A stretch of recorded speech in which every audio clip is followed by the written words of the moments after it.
गडकरींचं नाव पहिल्या यादीत नसल्यामुळे उद्धव ठाकरे काल बोलले की आम्ही आमच्या पक्षात घेतो, त्यांना मंत्रिपद देतो. त्यांनी अहंकाराला हात मारून आमच्याकडे यावं.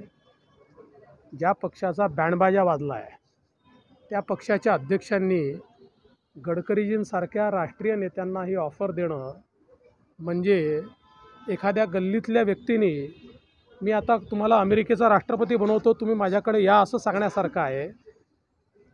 खरं म्हणजे माननीय गडकरी साहेब हे आमचे मोठे नेते आहेत. महाराष्ट्राचा जेव्हा नंबर येईल ते महाराष्ट्रातनं नागपूरमधनं लढताल.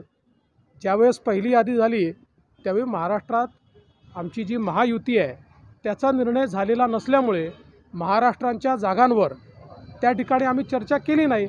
महायुतीचा निर्णय करून महाराष्ट्राच्या जागांवर जेव्हा चर्चा होईल त्यावेळेस सगळ्यात पहिल्यांदा नितीनजींचं नाव येईल. त्यामुळे मला असं वाटतं की हे जे काही या ठिकाणी स्वतःला मोठं दाखवण्याचा प्रयत्न